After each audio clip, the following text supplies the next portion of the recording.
y comenzaron a hablar en otras lenguas, según el Espíritu les daba que hablase. Pero no es, a veces, aquí hay una salvedad, hay algo que mayormente a veces uno malinterpreta. Dice la Biblia, y se les aparecieron lenguas repartidas como de fuego, asentándose sobre cada uno de ellos, y fueron todos llenos del Espíritu Santo y comenzaron a hablar en otras lenguas según el Espíritu les daba que hablase, pero no hablaban lenguas angelicales.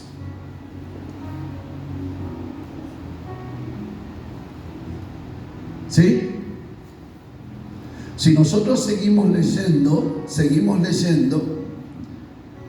dice las Escrituras en el verso 9, hablaron los discípulos que estaban hablando, ¿sí?, en otras lenguas, según el Espíritu les daba que hablase.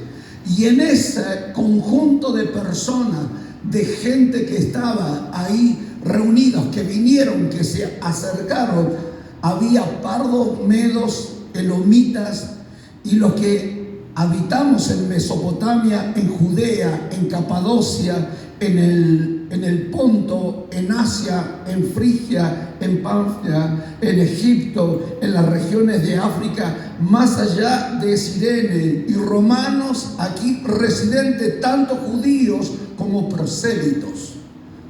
En esas lenguas empezaron ellos, que eran del vulgo, ellos empezaron a hablar en ese idioma, no en lenguas angelicales. ¿Ok? Ahora yo estoy hablando en lenguas, y si usted no sabe interpretar, y usted sea una italiana, ¿ok?, para que ella pueda saber de qué, y ella diga, pero está hablando en mi idioma, yo tengo que hablar en italiano. Eso es lo que sucedió, ¿sí? Eso es lo que aconteció. No es que hablaron en lenguas angelicales, sino que cada una de la gente empezó a ver y decía, ellos hablan en nuestras lenguas. Entonces, de esa forma, de esa manera, no estoy diciendo que en el bautismo del Espíritu Santo, ¿sí?, entonces recibieron muchas cosas. Hubo una impartición de Dios. El fuego representa al poder de Dios. Ellos recibieron, ¿sí?, el Espíritu Santo. Y dice que el Espíritu Santo, fueron llenos del Espíritu Santo y comenzaron a hablar en otras lenguas, según el Espíritu les daba que hablase. Hablaron como los de Asia, hablaron como los de África, como los de Europa, de diferentes lugares que estaban justamente en aquel lugar. Ellos estaban, y entonces ellos podían identificarlos y saberlos. ¿Entienden? No es que, porque dentro de esas personas, cuando ellos vinieron, ¿sí?, no es que estaban los 120 y dentro de los 120 puede ser que había medos, persas, podía ser. Pero cuando vino el Pentecostés, la gente que estaba en otra fiesta se acercó y vinieron. Porque usted entiende lo que dice las Escrituras. Cretenses, árabes, lo oímos hablar en nuestras lenguas las maravillas de Dios, y estaban todos atónitos y perplejos, diciendo unos a otros, ¿qué quiere decir esto? Mas otros, burlándose, decían, están llenos de mosto, han tomado y están hablando cualquier cosa. Entonces, es algo que es importante. El Pentecostés es que hay una impartición y hay un derramamiento de la gracia de Dios, del poder de Dios. Hay así como fue el primer Pentecostés en el monte Sinaí, Dios entregando la palabra, la promesa, las instrucciones de la forma y que te va a servir para el mundo espiritual, que te va a servir para la vida. Ahora en el Nuevo Testamento Dios está derramando aún mucho más revelaciones de Dios, descargas espirituales para tu vida, para tu asignación, para tu propósito, para la asignación que a vos te ha sido dada, te ha sido entregada, y para que vos puedas cumplir ese propósito.